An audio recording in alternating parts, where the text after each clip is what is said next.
Hello, one and all. So this is Nilesh. It's my great pleasure for me to introduce our speaker today, like Deepesh. He's a well-known person in Synergic, and also I think in the coming days he will be a very well-known person for the Prime technology as well. So Deepesh, he has been associated with us as a solution architect, and today he is going to talk to us about Docker, Kubernetes, and AWS practice. And talking about Deepesh, so he has been actively conducting training and has successfully trained a few batches in Synergic for this Docker, AWS, microservices, and agile methodologies as well. So I would like to say that Deepesh, you can go ahead and this is the very good begin for us. Thank you, Nilesh, and hello everyone, and welcome to the today's session, which is key for Kubernetes. The training that we are going to have for this 6 weeks is specially to train you guys in Kubernetes, Docker, Amazon EKS, and as a bonus topic, we have added Helm charts.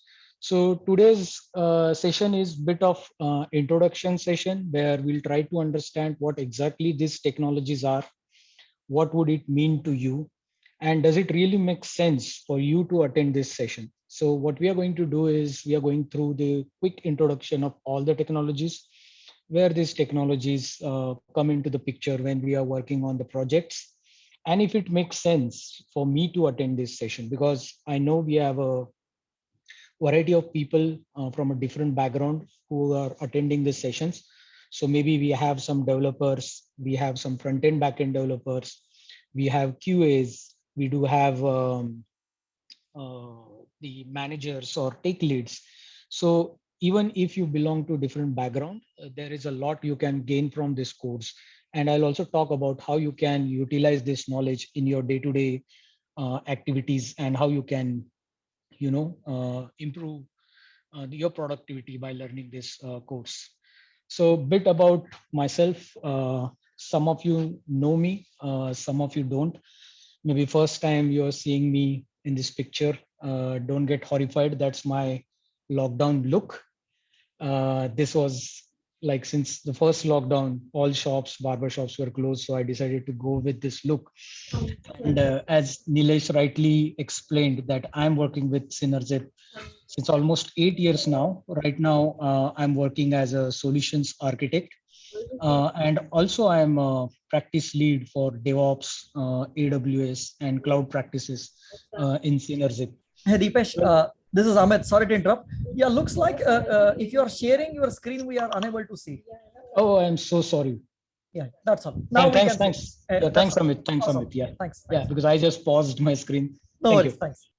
Yeah, so now you can have a look at my horrifying face. That's, as I said, like that's my lockdown look. And it is very important, like you should know like from whom you are receiving the training, because if you have any gripes or if you want to take a revenge, this is the face that you would like to remember. And as I said, like I look after the practices like DevOps, AWS, and cloud across Synergip, and I'm also helping prime people to speed up into their projects in this relevant technologies. Well, my initial background, I am and I was Java J2E Spring Boot developer. Later on, I picked traction in microservices, cloud native development, DevOps, AWS, and GCP are some of my favorite cloud providers. So in this course, we will be sticking to AWS, what we are actually going to do on AWS, how we are going to run containers or our applications onto the AWS. That is what we are going to discuss in this today's session.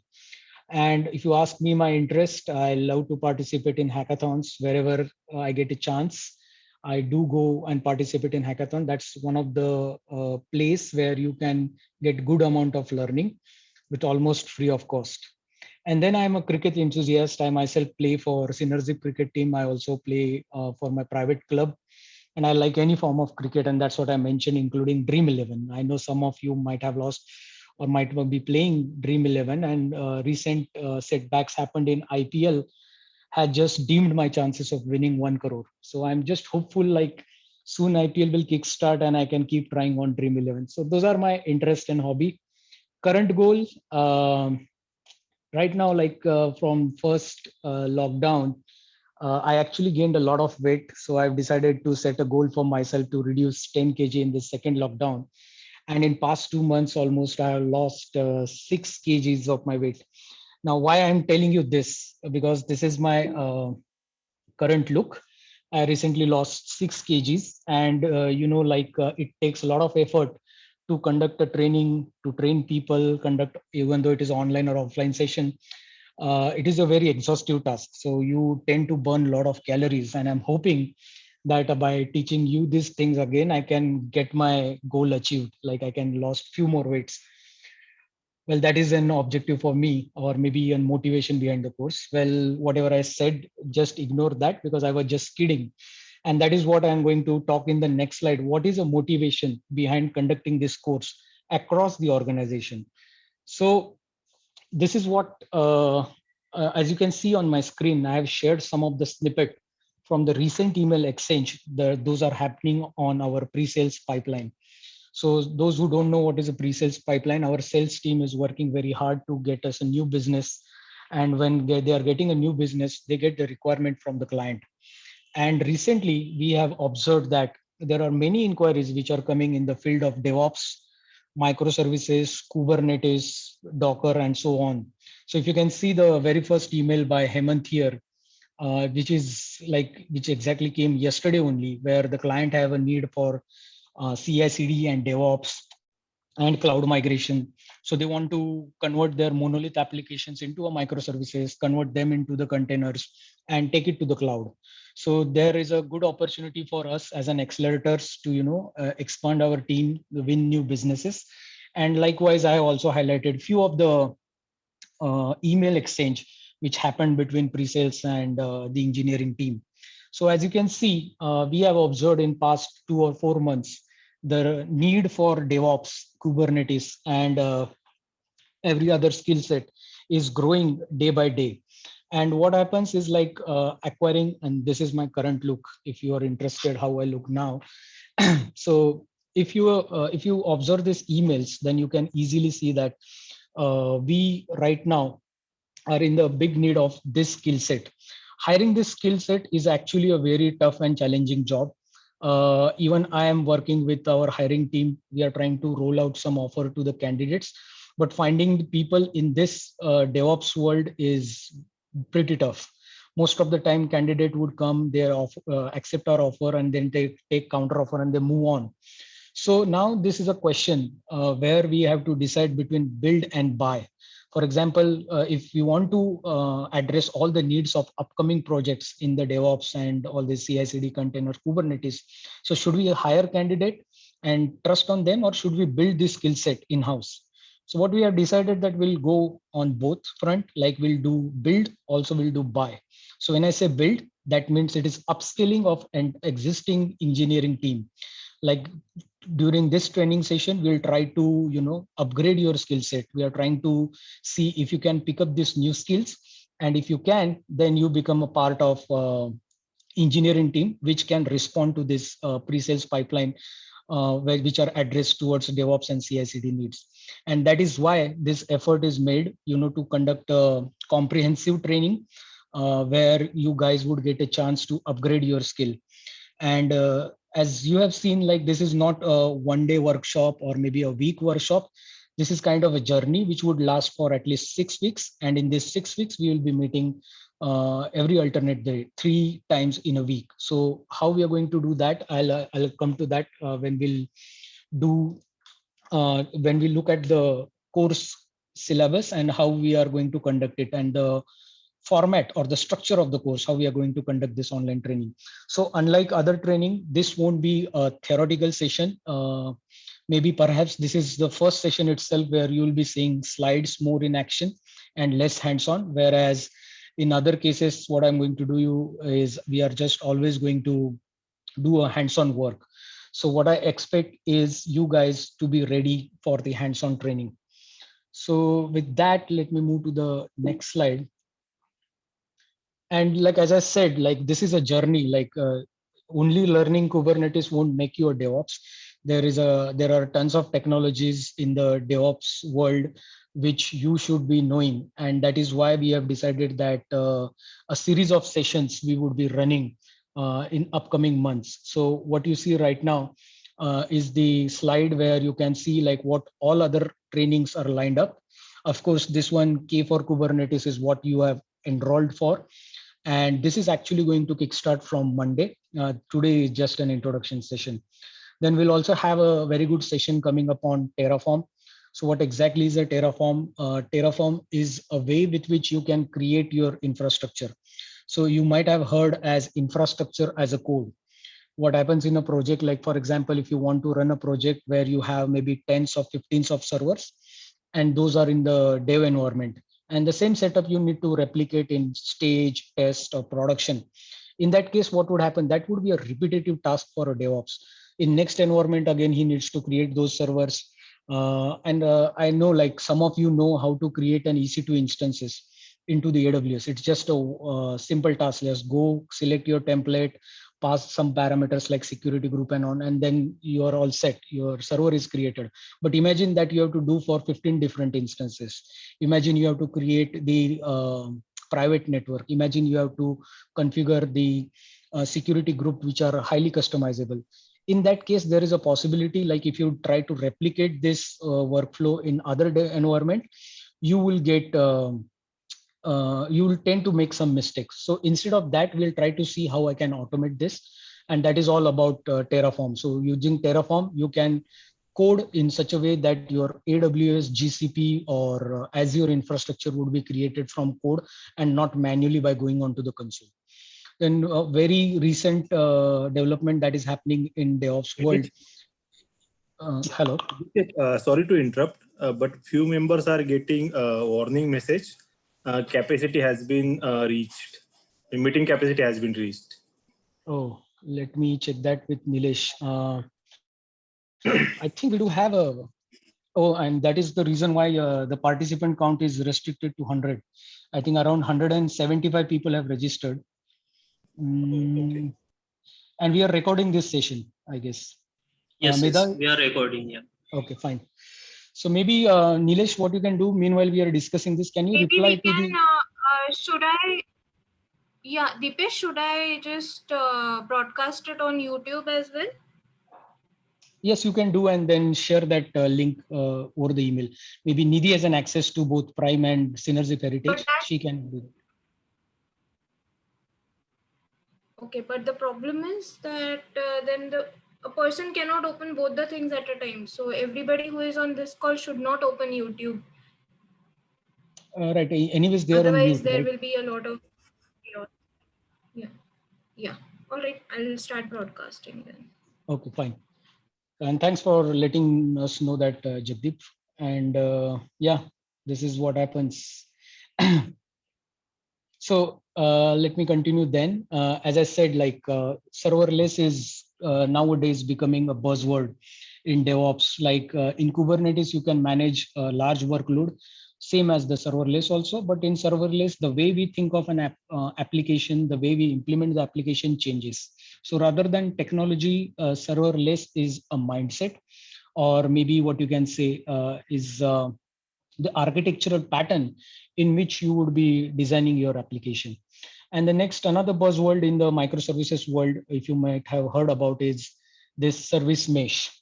So a service mesh is typically used when your application size is large. When I say application size is large, that means you are on microservices, but the number of microservices inside your application is quite huge. I've seen some of the clients where they are running 30 to 40 microservices at a time.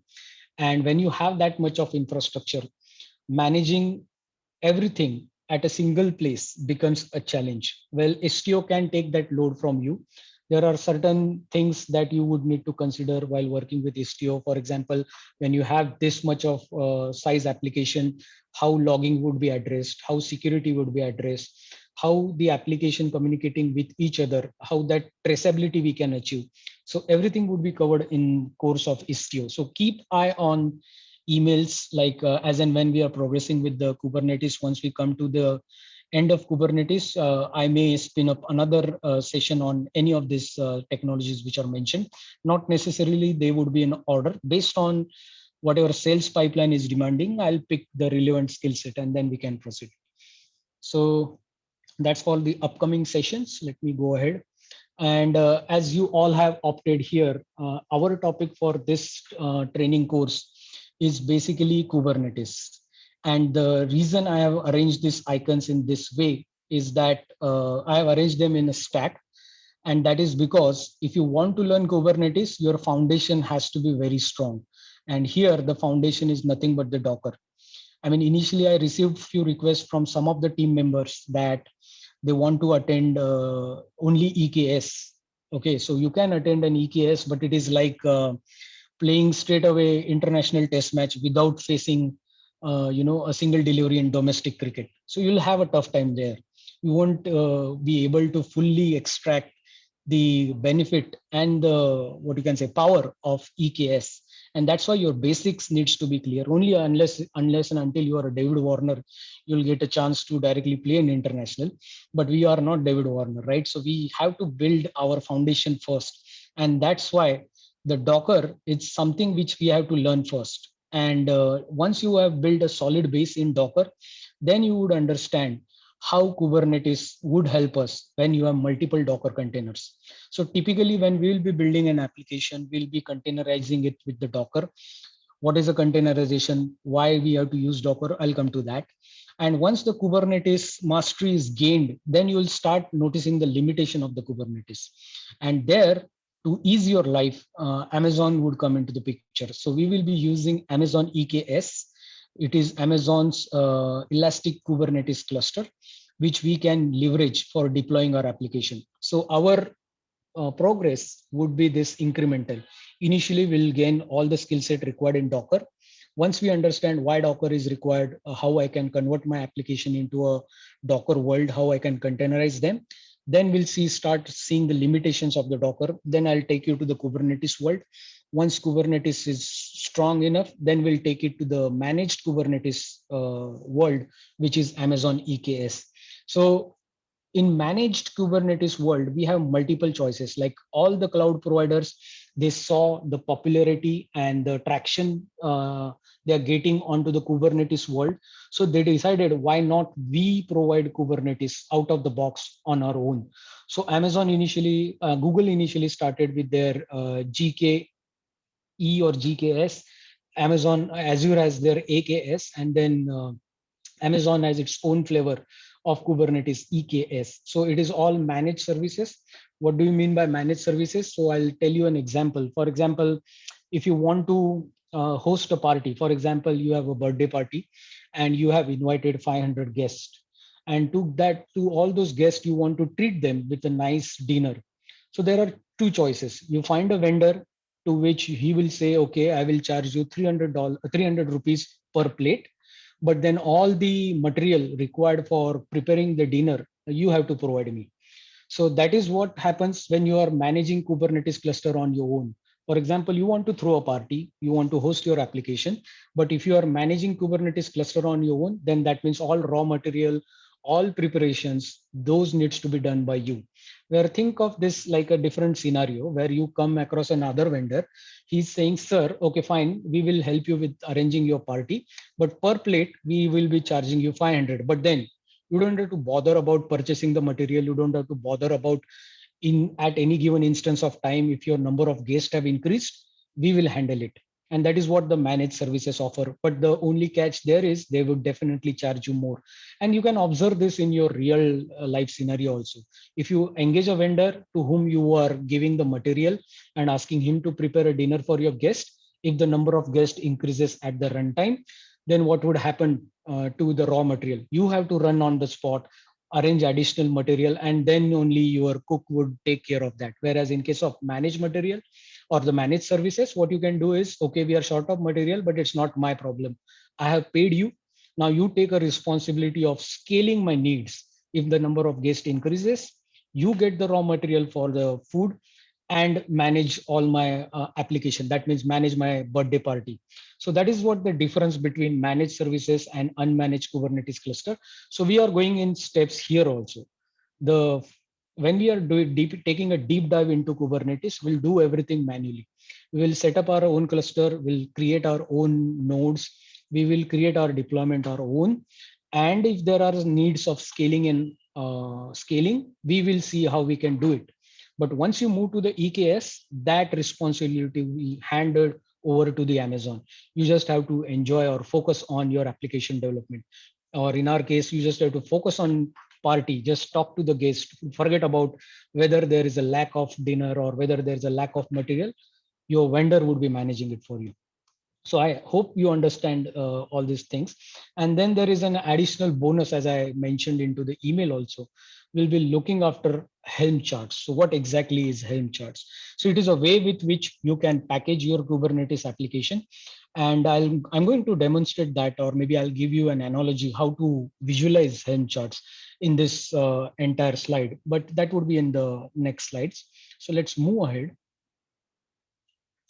And then very first thing, like you will come to know like where I should think of, containerizing my application and when I can think of moving it to the Kubernetes or any other orchestration engine. So for that, we need to understand the nature of your application, whether your application is monolith or whether your application is microservices based. So you can see here, microservices versus monolith. I have tried to give example in the form of picture, and one picture is worth of 1,000 words. So by looking at this interface itself, you'll see that a monolith application is something where entire thing is merged into a single unit.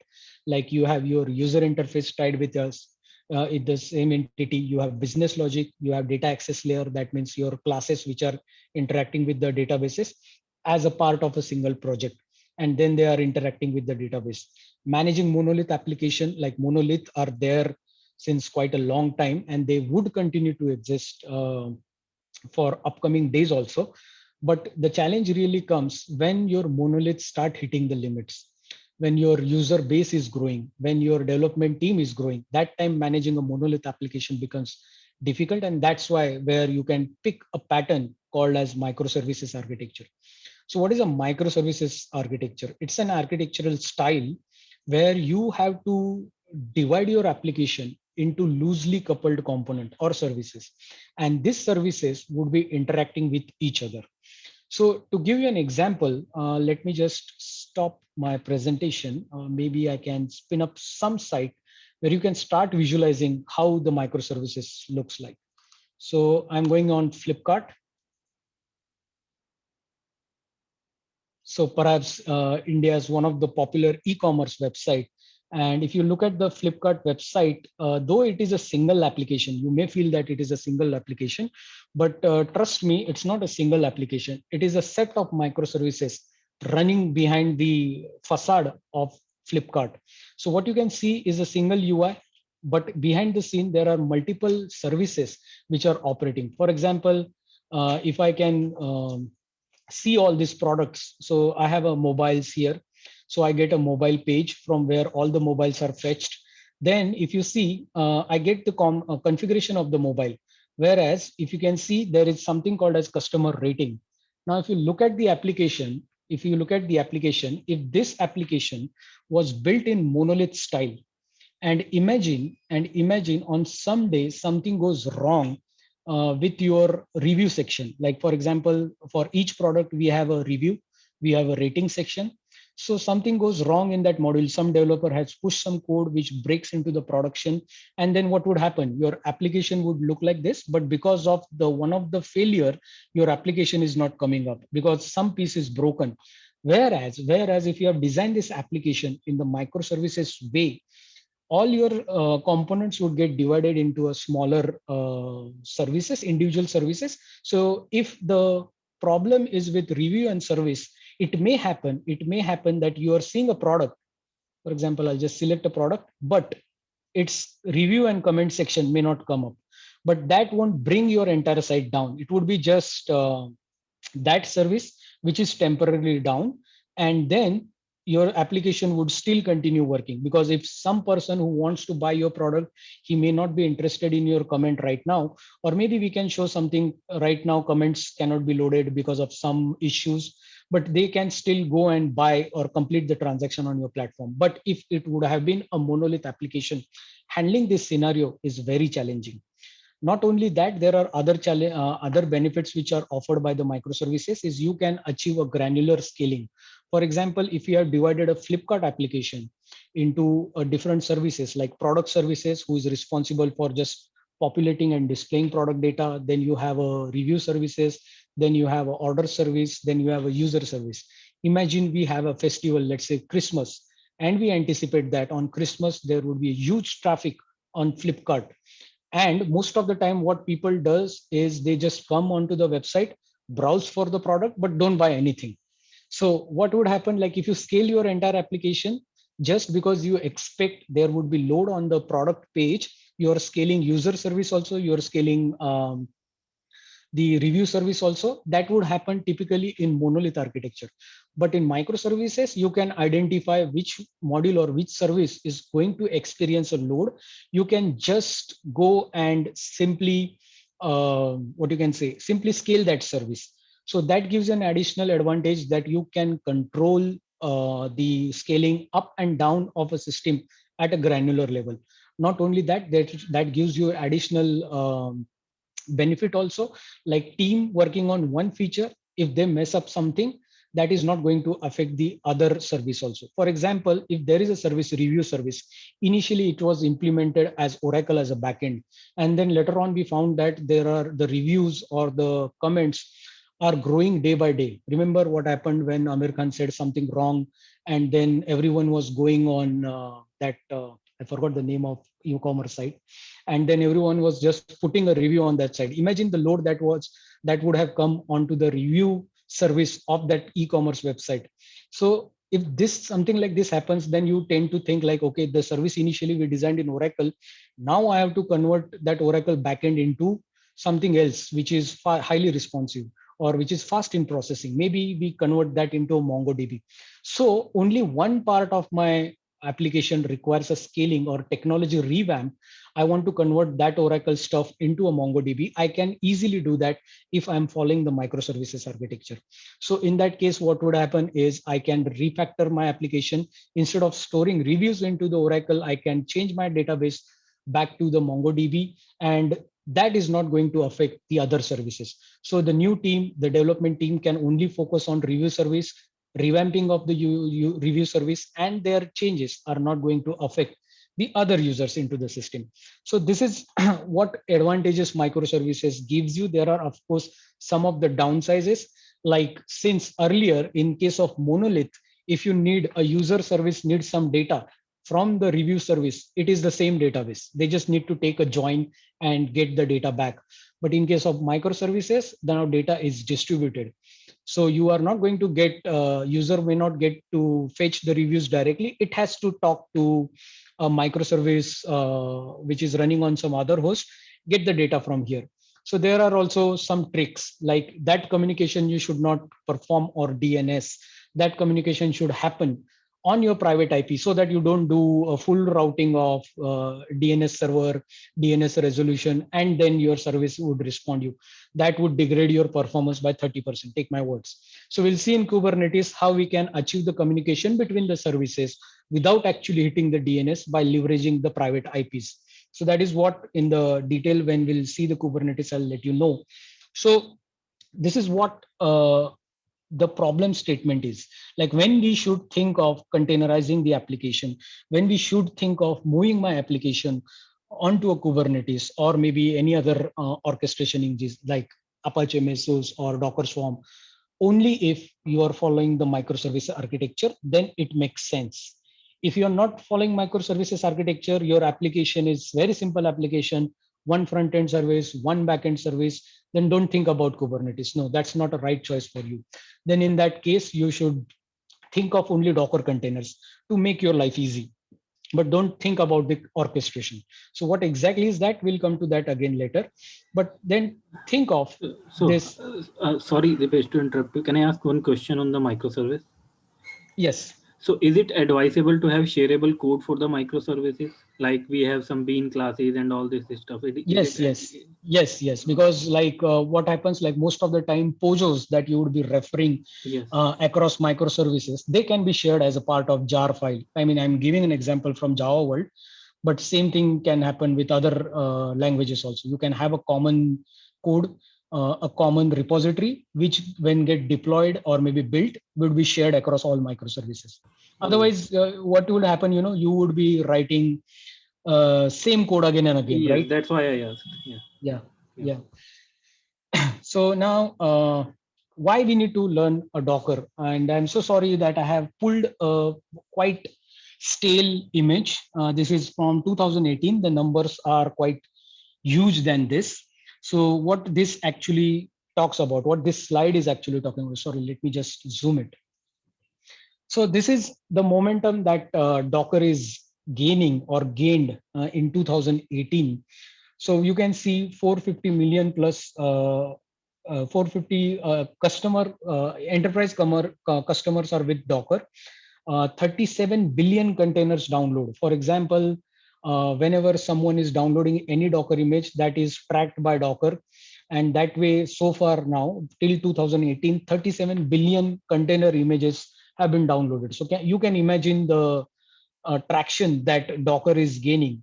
If you are looking for, I should not say this, but if you're looking for a job change, you can figure out like how much weightage or maybe attraction or the attention the people who are having Docker or container or Kubernetes skill are gaining on LinkedIn. There are 3.5 million applications which are Dockerized. So what is a Dockerized application? I am going to quickly show you a demo to show you how your life would be easy if you start using Docker today itself. And there are many active Docker user groups. As I said, this slide is stale. I picked it from some past presentation. So it is 2 years old, at least 3 years old, but these numbers are growing. So that is why, it becomes an essential to learn a Docker. Well, however, I haven't still, told you why you have to use Docker. I'm just telling you why, how many people are using Docker, but why you should be using Docker, this still we have to discuss. Then again, the trend that Docker adopters are observing, you can see from 2017 to 2018, around 350 million users have adopted the Docker for their running their production workload. So it's not like that Docker needs to be run only on the development environment. In fact, many of the customers, almost all of the customer, they are running their production load inside a Docker, and why they are doing that we'll see now. So I'm going to give you a very good example to understand like why people are switching to the Docker or why Docker should be adopted. Now on this slide, I have two vehicles. One is Tesla Roadster. I'm sure like what is a Tesla electrical car. Elon Musk, a very techie guy, and for some reason he sent this pretty expensive car into the space with a dummy, and that car is still roving somewhere into the space. And Tesla also have a live feed for this car. This is called Spaceman, I guess. So they have sent one dummy inside this car, and this car is roving in the space somewhere, and it has crossed the asteroid belt next to the Mars. So this is a Tesla, and in the bottom, what you see is a Curiosity rover. So this is a recent, what you can say, rover which was landed, which NASA landed in Mars, and which is roaming happily alone there, trying to find out other rovers. There was a news also like Curiosity rover has met Opportunity rover. They said hi, hello to each other. Forget about that. What I'm trying to say here is, if I have given you a Roadster, imagine I'm so rich that whoever is attending the session, I'm giving a Roadster to them. If I give you a Roadster and I ask you, take this Roadster and drive it on the Mars, can you do that? The problem is Roadster is very good car, but can it run on the Mars surface? Then the answer is probably yes for some time, still its battery is active. But once the battery is drained, what you're going to do? Because all these Roadster or Tesla cars, they need a charging station. Once that charging station is active and then you do a full charging of the car, then only you can run your Roadster. But imagine where we are going to get the charging station in Mars. Not possible, right? You have to first set up the power plant, then high charging stations, and then your Roadster would be functional. But think of a Curiosity rover. Do you think Curiosity and about Roadster, forget about Mars. I can't drive Roadster in Pune in rainy days because of the potholes. So I mean, just look at its what you can say a packaging, or look at its portability. It's almost zero. I can drive it only at the places where I have the charging points or the charging stations. What about Curiosity rover? Can Curiosity rover run on Earth's surface? Of course it can. It was tested on Earth first, and then it was ported to the Mars. What it requires? It requires just one source of power, which is sunlight. So when Curiosity rover was ported to the Mars, it was ported with its all sun panels, which are absorbing heat from sunlight and making it functional. So all the dependency required for this Curiosity rover is packaged within the Curiosity rover itself. So that is why they make that Curiosity rover a highly portable device, which you can run on Earth, which you can run on Mars, you can run on Moon also. The only requirement is that it should have source of light, that is sunlight. If sunlight is there, Curiosity rover can run on any rocky planet. But that is not true with Tesla. That is not true with Tesla. Tesla portability is not that good. Like for example, if I give you Tesla in India also, you cannot run it because you don't have a charging station. So that is what happens with your day-to-day applications that you're developing also. If I have built an application which is doing maybe let's say a vaccine registration, and imagine I have written that application in Java, and if I said, if I approach to Indian government and said this is an application which will give you real-time slot allocation, use it. So first thing is that they can't run it as it is. They would depend on a lot of information from me, like on what Java version it would run, on what platform it would run. Does this application accepts environment variable? So all that information I need to give, and then only that application would be, able to run. This problem is what Docker is going to solve for you. So if you're writing an application, all its dependencies. So when I say a dependency, that does not mean the libraries that you're using in your application. That means the entire operating system on which you are going to run your application. That means all the environment variables that you're going to set for your application. They would be packaged inside of one single deployable unit, which is called as Docker image, that we are going to pass. So if that Docker image is with me, I just don't need anything. I just need a sunlight, not sunlight. I just need a Docker environment. I just need to install a Docker and run my application Docker container on that. And my application is up and running without requiring to set up anything. And that is what we are going to build. We are not going to build a Roadster. We are going to build the Curiosity rover. So which is a self-sufficient vehicle, which depends or which requires only one source of power, which is your sunlight. Now, what we are going to do in this training session, as I said, that this is a full hands-on training. So we need one application that we can, build first. That application is standalone, Java, not standalone, a microservices-based Java application, but it is not containerized yet. So if I want to build this application, if I want to run this application one shot, I have to do 3 builds. First, I have to do product service build. So think like we are implementing something like Flipkart. But of course, we are building on our own and it does not have all the features. So this Flipkart I'm calling as a flop cart because nobody is going to use our software. It's only us we will be using for our training purposes. So this Flopkart application would have 3 services: product service, user service, and review service. This service may call each other for getting a data. For example, user may pull a list of products. User may also pull request of reviews for that product based on the product ID. So I have built this application for you. We will be taking this as an example. So I'll be sharing the repository URLs with you. This is the application. First, we need to learn how to run it locally.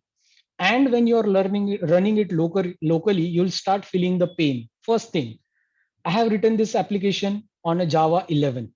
So if you're running something Java 8, this application won't work. So the first pain point you'll face is you have to upgrade your Java.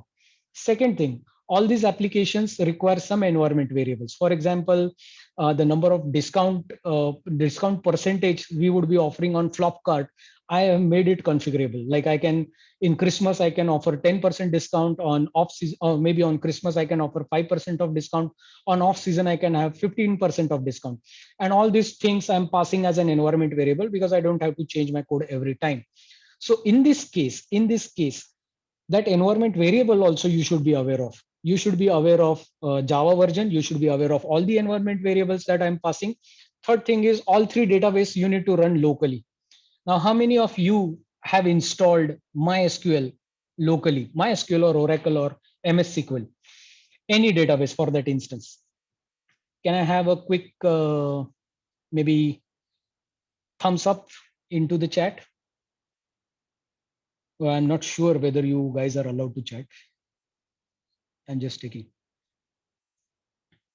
Yeah, so Suvarna is saying she has all SQL Server, Postgres Server. Yes, everyone has done that. So I'll show you the pain that I face while interacting with this databases. So what I'm going to do is, if I want to install MySQL on my machine, so let's say MySQL for Mac, download. So I have to go somewhere onto the MySQL website, and then I would be downloading the relevant image for this MySQL. So for example, 8 or something, and then I can click on download. It will give me a DMG file. On Windows, it would give you exe. On Linux, it would give you RPM or something. Now, once I start installation, I need to answer all the questions. Okay, fine, I can do that. I can install one MySQL. Now, the problem is, if you look at our diagram, we don't need one database. We need different database. So for example, product DB is running on MySQL, which is running on port 3360 or 3306, which is default port. User DB is running on 3307 and review DB is running on 3308. Now I need to do 3 installations because a single SQL exe that I've installed is not going to support more than 1 port. That is the problem I start facing when I want to run microservices locally. Whereas if I show you that I don't need anything, I don't need to install anything, I don't need to install the heavy MySQL stuff on my machine, what I can do is I can just go and Google MySQL Docker. I can go here and search for a command that would install MySQL for me in a fraction of a second. So let me just pick some MySQL version.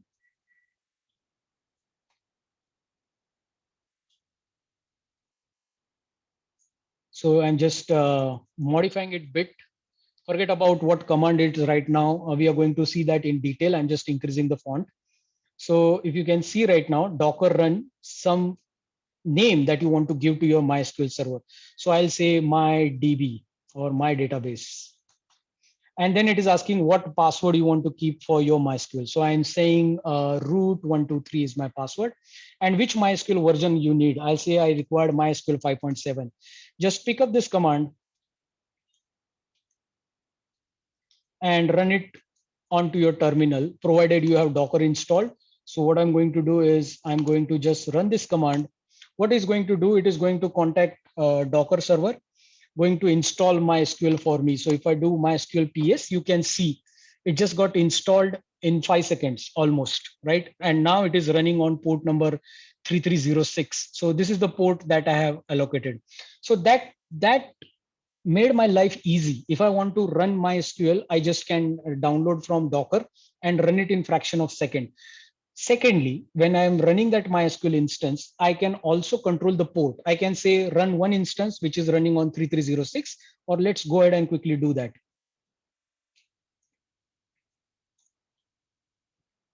I'm saying this, my database 2, password is this. I just need to add a port option here because I want to run it on different port.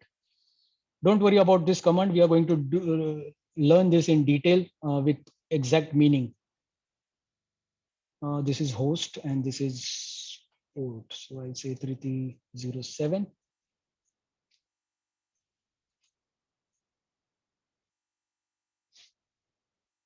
And I say Docker PS, and you can see now I have two MySQL, one which is my database, other is my database 2.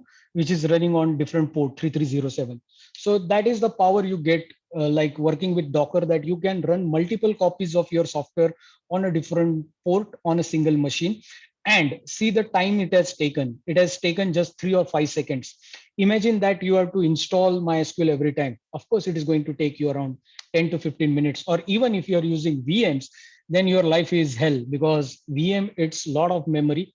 If you install more than one VM on your machine, say goodbye to your CPU. Let me go back to the slide. So as I said, like when we want to build this application, and as the title of this, shoot, just a second. As the title of this slide says, no pain, no gain, painful way of training. I'm always going to give you pain. When I'm teaching you something, we will reach to a point where that trick I have shown you is going to experience some limitation. So this microservices, when we build, will run locally. We'll see that everything is working fine and I am running microservices successfully. I'll ask to change the configuration. I'll ask to change you the database configuration. There you'll start feeling the pain. And imagine like some way like this flop cart becomes a hit cart and someone wants to buy our software. And if you want to give our package, we can't give them just images, or no, we can't give them a code and ask them build it, run it Oracle like this, run MySQL like this, pass this parameter. No, we have to give them a straightforward way with which they should not require anything to install. Like right now, what I did, I ran MySQL. Did I install it? No, I just ran the MySQL image. I just ran the packaged version of MySQL. So that is what we are going to achieve. We are going to pass the containers in such a way that people can just spin it up directly. So once we learn Docker, we are going to experience the limitation of the Docker. For example, even if I build something like this, product service, user service, review service, imagine something you are working on a live project which has 15 to 20 services. Every service we have containerized, and client says now run these services into a production. You have to go and run 15 or 20 containers, right? Product service, review service, authorization service, authentication service, payment service, and so on. Let's say we have 20 such services.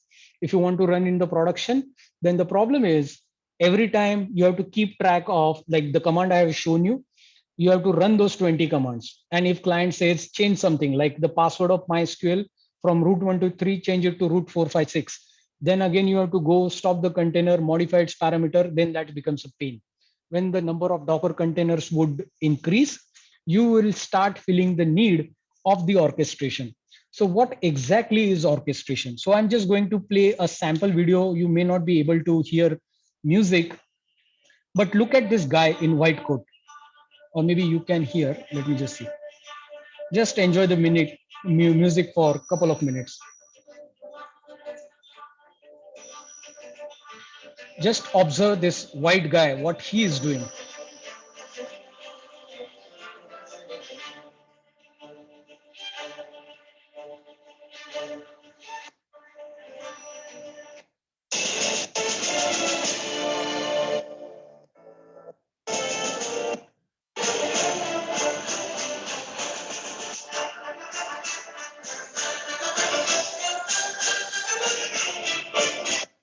Enough. The intention was not to hear the music, but to observe the guy who was giving an instruction like this. Who is that? That is our orchestrator. So if you have seen any live orchestra, there is always one orchestrator who is controlling the entire orchestra. So that white guy in a nice suit was controlling all the musicians. Imagine if he's not there, what would happen? All the musicians, they are not going to forget what they have to play. But if something goes wrong, if they don't know at what point they need to play the music, then it is going to create a problem, right? And that is where the orchestrator comes into the picture. So that orchestrator knows, he has a script in front of him, like how this tune needs to be played, how this tune would, sound good to ear only if it is played at this pace, and only at this amount, at this time only fluid should get played, at this time only piano should get played, at this time piano and fluid both should get played, and on what note they should be operating, they have high pitch or low pitch, Everything is controlled by that orchestrator. And this same tech terminology you can imagine with the gentlemen into the below picture. So do you know, recognize them? Like, who are these gentlemen? Of course, if you are a soccer fan, uh, there is no way you can't guess like who are these people. Like, I'll just say their names. Like, you have a Zinedine Zidane, who was a great player, now turned out to be coach. You have Alex Ferguson and you have Pep Guardiola. Who are these people? These are the football coaches. Have you seen any football match live on TV? Of course, you might have. And have you seen which is the most animated character on the football field? Of course, it is coach. This coach knows exactly what needs to be done to win the game. So the resultant state is known to them, what they want to do. Any coach, they may not want to lose match. Every coach want to win each and every match. So if they want to win each and every match, they have to position their players in such a way that they would score a goal.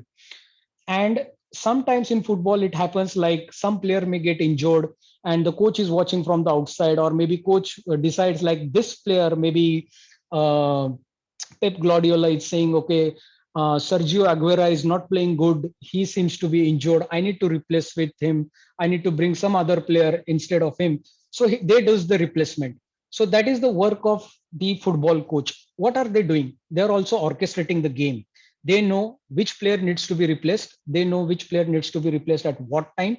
They know when to change the formation. For example, it is the end of the game, so you don't have to apply the defensive tactics. You have to go and play attacking game. In that case, you can push all your players forward and ask them to attack on the goal post.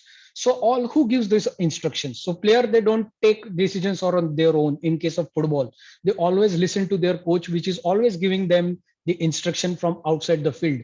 And that is where the orchestrator roles comes into the picture. So when you have a project where you have multiple containers running and you need to achieve an orchestration or a control over your application, then in that case you will need an orchestrator. So let's just go to the next slide.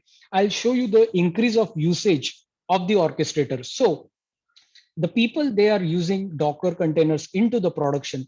More than 50% of them, they have to use orchestrators, right? So the people, they are using, it's like you bought a car and you don't have a music system in it. So what is the use of a car?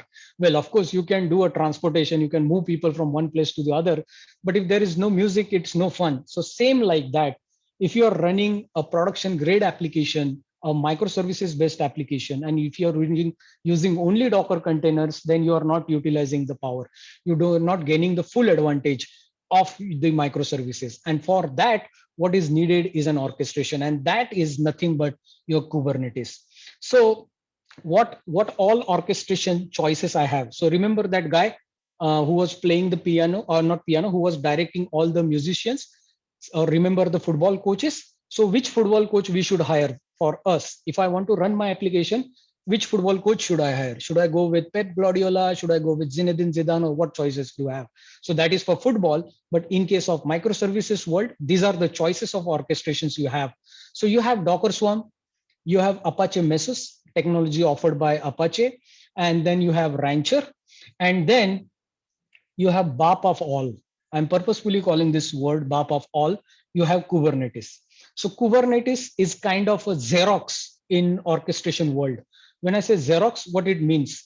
If you want to take a photocopy of any document, you go to a shop and what you ask? You ask, give me a Xerox. Well, Xerox is not a photocopy. A Xerox is a company who makes a photocopy, but that brand has become so prominent, so powerful, that people started referring as an a photocopy thing.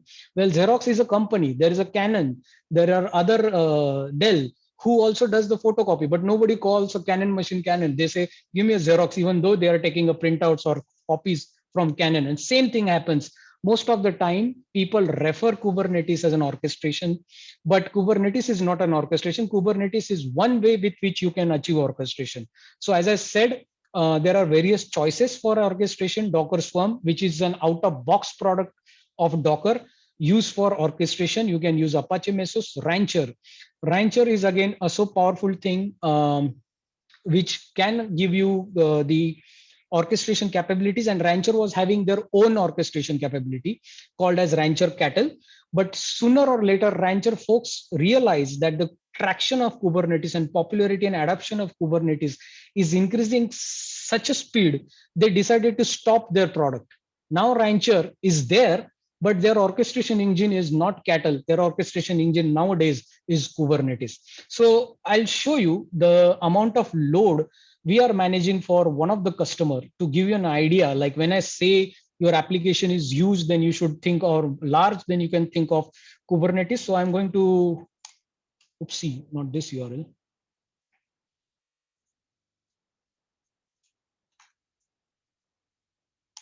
So I'm just logging into one of the production Rancher, though it is using the Rancher orchestration, but I want to show you the vastness of the application. For example, you can see here, all this drop down is one environment for one customer. All these things you can see here, roll up service one, image, PDF, and so on. These are nothing but the containers, right? So if you go here, you can see this much of production load that I'm managing. I can show you like how many services are there. For that, I need to, oopsie, I need to connect to VPN. Just give me a second. I need to connect to a client's VPN.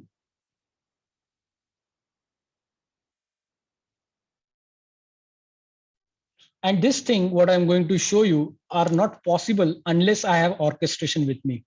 So let me just go.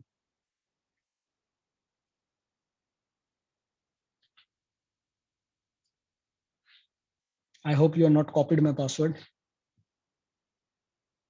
It's 6 asterisks if you missed it.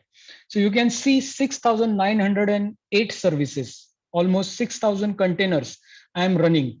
I am tracking that through an external application called as Nagios, but this is the load I am telling you that we are handling through the Rancher. Like 60% of its load is handled through the Rancher. So all the servers that I've shown here are here, like they are running around 6,000 containers, and number of hosts I'm trying to see, like we are around running around 300 to 400 hosts on which my containers are running. So when you have such kind of needs, obviously orchestration is your obvious choice. In that case, definitely think of containerizing your application. Definitely think of using any orchestration engine which is available. When we started development, Rancher was in full form. It was having rich set of APIs available, and that's why we decided to went with Rancher. Nowadays, we are doing a refactoring where we will be moving from Rancher to the Kubernetes, because Kubernetes has evolved since then. So what this course is actually going to do, like, or what I'm going to learn out of this course, as I said, like, we have a variety of people attending this course. We have developers, we have QAs, tech leads, managers. So everyone would get something to learn out of this thing. Since this is a hands-on course, if you complete all the assignments, if you perform all the assignments parallelly with me, obviously you are going to get an hands-on experience. Well, there are many courses available online which you can refer, which you can read for learning, or videos you can follow to gain this skill set. But after learning this course, those courses would make more sense, because here we are going to discuss the real-time problem. We are going to see how we are going to solve it. We are going to see what all options are available with us, and to achieve that, the associate technologies we are going to learn. For example, if I want to run this Kubernetes, I need an AWS cluster. So how to set up your AWS account, how to manage your AWS account smartly, how you can set an alarm. So those all bonuses you'll be getting in this course. I am a QA. Should I learn this? Of course you can, because there are also some use cases that we are going to discuss how QAs can utilize this course. Most of the times QA tend into a dilemma where they need to spin up the test environments quickly. For example, client want to test something with 50,000 users, and you have created a sample data for them. Every time what you do, you create an environment, run the script, populate that data, and run your test cases.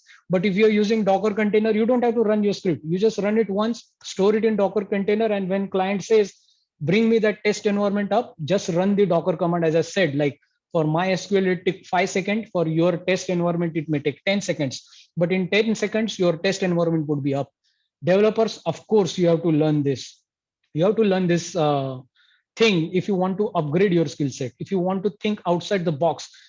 Right now what we are thinking, how to develop my application, but if you want to think how my application would be behaving in production, how my application would be scaled in production, how can I address the incoming needs, or even if my application is idle, how can scale down my application, those all concepts you will be covering here. Plus you can learn how to make your application portable with the help of Docker.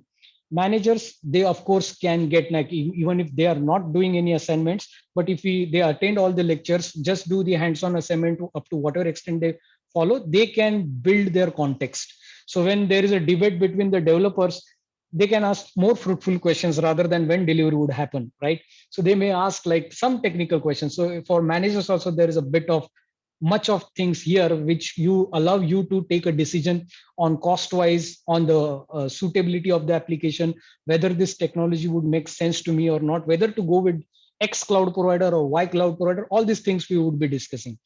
What I want in as a return from you, what I want is the commitment from you guys that you attend all the sessions. Luckily, everything we are conducting online. I have also submitted a request to Vinayak sir to allocate me a glass board where I can explain the things on the board. So that board would make our sessions more interactive. I want a commitment from you guys is that whatever assignments I share, try to execute them at least once to build your understanding. Because if you just learn, or if you just listen my lectures, what would happen, you would understand everything in the lecture, but the next day if you try to recollect something, you will lose your focus, you will lose what we learned in the previous lecture. And as I said, it's a 6 weeks comprehensive training. We are discussing every bit of detail for an application, how to make it Dockerize, how to make it into the Kubernetes, how we can take it to the EKS and so on. So that level of commitment I want. The only drawback with the online training is I can't see you guys. I don't know whether you are listening to my lecture or you are washing utensils or having a coffee and then listening to me. And that happens even if I'm attending the meeting. Most of the times I keep on helping my wife, like either washing utensils and so on. So you don't know what exactly your attendee is doing. So at least for this course, try to give you a full commitment. Um, at the end of the training, there would be a sample project for everyone to validate your understanding. So you can create your own cluster. We will be creating your own dedicated AWS environment where you will be able to run your application that you have built in this course. And then you can test out all scenarios. Like you can increase the load on application, see the scaling is happening, your application is scaling horizontally, your application is scaling vertically. If something goes wrong, you will receive an email onto your mailbox. So we are going to set this up everything in this course. And am I QA? Am I able to? I am a QA. Am I able to keep at the pace of developer? Yes, you can if you are following assignments sincerely. So last 6 months ago, I think we conducted similar training. I'm just going to showcase you the result of that training. And around like for this training, around 175 people have registered their interest. Because of our mistake, only 100 can attend this time. We'll try to figure out that problem later. But I can show you the results of the last training that we had. So you can see like this many people gave the test, around 40 plus students gave the test. And they developed a very good knowledge on Kubernetes. At the end of this course, I promise you, like if you attended all the sessions sincerely, and if you have done all the assignments, you would be in a state where you can participate in any debate which is happening around containers, Kubernetes, EKS. That's the confidence I have. You would be able to contribute in any discussion that is happening around you, right? That is the skill set that we are trying to build. And with the hands-on assignment, at the end of this test result, I would get a good sight of people, who has done well into the test. Those people would become prime candidate for any new opportunity that I've shown at the start of the course. Like we are getting a lot of inquiries for this skill set. Those candidates become prime candidates, to work on a project, take on hands-on work, gain, increase your experience, and so on. So as I said, like if you can see this list, there are there are two colleagues who have topped with 90% scorage. If you see this Rushali, she is actually a QA automation engineer. So come out of stereotypes. I am a QA. Should I go for this course? No, it's not like that. Anyone can pick these skills if your commitment is honest, and if you do assignments on time. So Rushali right now, even though she's an automation engineer, she has a good hands-on understanding of Kubernetes, and she have used these containers also in her project, to spin up this test environment. So the example that I was telling you, it's actually the thing that I observed. She utilized the skills to, help her life better. Similarly, like in most of the development team, I often hear like any new team member joins, and then you say, oh, you joined now, it would take 5 days to, to run your development environment. Well, that is not a thing to be proud of, that is a thing to be ashamed of. Why anyone would require, 5 days just to start your project on their local machine? If you are using the containers, anyone who is joining your team, they can bring their development environment up in fraction of minutes, right? That is what we are going to do. That is what understanding we are going to develop inside you. So that is what I have for today's session, is what you should be expecting from this course. And why I conducted this introduction session is, after going through all that what we have discussed, there may be some people who may feel like this is not my cup of tea, so I may not want to continue. So that is why, I don't want to force everyone into the training. Now if you know like what you're going to get out of this course, feel free to join me from Monday. So with that all, I'm going to conclude today's session, and we are on the last slide, and I'm going to open questions if you guys have anything. Oh, well. Before we disperse, I have few questions, and we need to take a poll on that, because that would help me to set the tone for the Monday's session. So what should be the timing? As I said, it would be 2 hours every alternate day.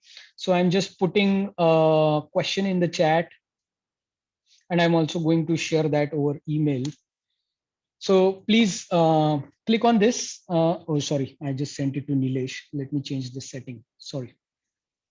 So now you can see I have posted one question. What should be the time slot? So can you guys just go ahead and vote for this? Like, we have 2 slots. Either we can do it 2 to 4 every Monday, Wednesday, and Friday, or we can do it at 3 to 5. Purposefully, I'm not keeping it at early morning because some of you may have client call. Most of you may have the client call in the evening. Abhishek, you can vote on the link rather than commenting on chat. It would be difficult for me to collect the response from there.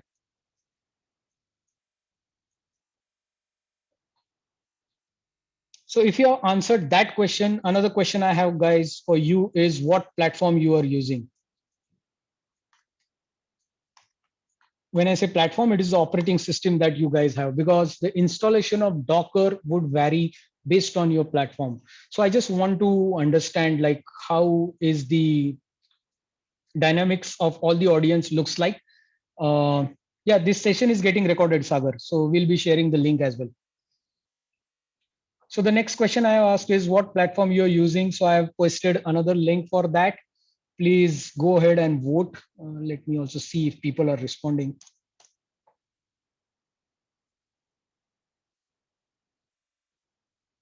Yes, Windows 8 and above.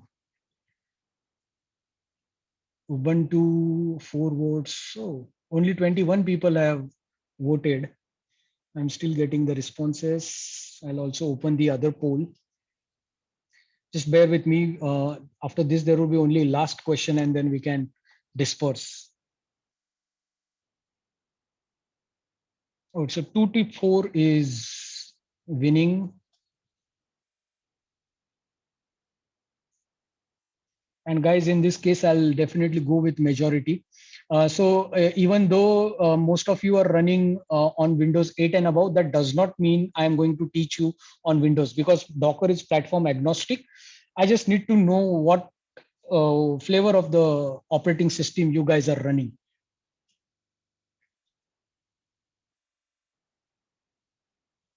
All right, so we'll continue that poll as it is. And the last question of the day, as this is a hands-on training, I'll be running some examples in front of you. And once that example is done, I'm going to pass commands and files or whatever relevant data links to you. So for that, we need a communication channel, which everyone should access. What communication channel we should use? So this is the last question for the day where I want your views.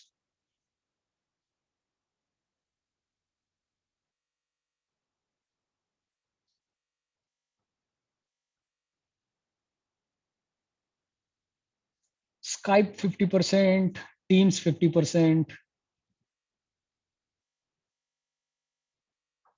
I know a lot of folks from Prime, they actually use Microsoft Teams, whereas Synergy folks, they are on Skype. Oh, when there is a tie, 30-30.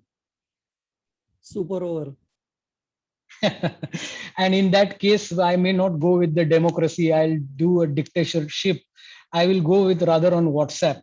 The reason why I'm going with WhatsApp is because what happens, like I'm on this Wi-Fi network and something goes wrong, and if you start pinging me, your voice is not clear, or maybe we can't hear you, I may not be able to get that because my entire network is down. So in that case, WhatsApp becomes easy because I'll be available on the phone network. So I'm going to share a link in group now for our WhatsApp group. And as you see, this link is already populated. So the answer to this question I already decided. So sorry for that, but then we have to stick with WhatsApp. And this is an invitation to the group. The setting for this group is that only I can publish the message. During the session, I will open it because then you may want to ask something or chat something. You can definitely ping me on WhatsApp or Skype. This is my Skype ID. And then we can regroup on Monday. But before that, let me just see the results. So see here, this is very quite tight, like 50 and 49 Teams and Skype. And that's why I decided to go with WhatsApp. In case of timing slot, 2 to 4 is winning. So we have to go with majority 2 to 4. And as a platform, this is just data that I want to collect. Well, most of you are on Windows. You will love the experience when you switch to Amazon, right? Maybe the last option you want to work on a platform would be a Windows if you're doing large scale development. Well, that's my opinion. You may not agree with me.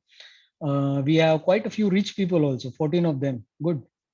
So with that said, I would like to conclude today's session. I got my results, and then we will try to see like how we can increase the number of participants here. I know because I'm getting a lot of hiccups. So there are a lot of people who are cursing me right now who couldn't join the session because 175 people registered and we can allow only 100 people at a time because of the limitation on Zoom. I'll see if we can change that or we can use any other medium for our sessions. So I don't think I have any questions. If you have questions, just raise hands or maybe put something in chat. I can unmute you. Or people can unmute themselves. I'm not sure. They can. Okay. Yeah, because Amit, you're talking. Yes, they can. All right, guys. Long silence. I take it as no questions. So either you guys understood everything or you understood nothing. Yeah. Hey, Deepesh, this is Prashant from Prime. So I have only one question. So as you are in an example, you have explained how to install the MySQL in a fraction of seconds. So if we, what is the exactly source we are, if in case we are adding this to the production? So what is the security we are taking care if the untrusted source we downloaded from and installed? Yeah, so all the Docker, yeah, so we'll discuss that in detail. If you see all the Docker images, or maybe let me go to the Docker Hub. All the Docker images, they are coming from the Docker Hub. And if you see some of the images, like for example, if I go and type MySQL here, this is a verified version, official image. This is marked by Docker, right? So this is a trusted image. There's like I can also go and put my image with the name MySQL, but then Docker won't mark it as an official image. Secondly, we are now downloading all this image from the public repository.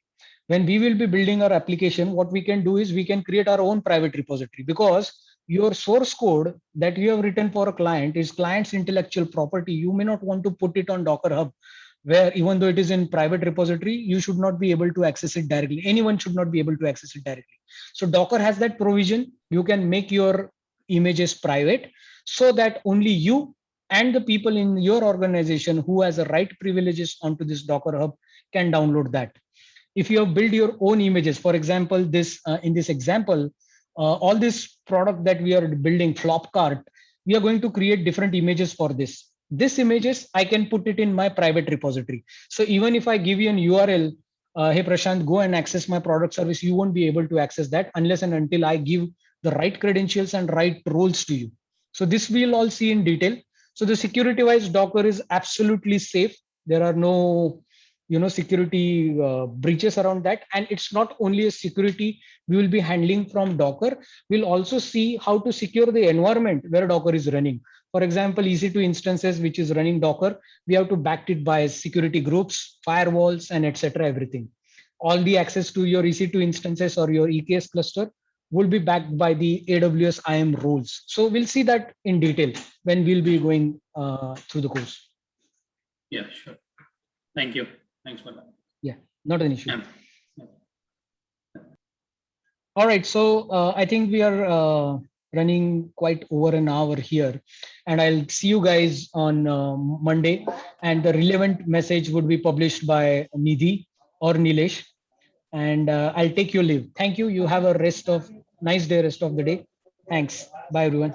Hey, thanks, thank you Dipesh. so much, This was Dipesh. super. Thank you. Thank you. Yeah. I'll share the link over the email. Like someone asked, like where I get recorded session. We'll share that over email. Thank you. Thank you. Thank you, sir.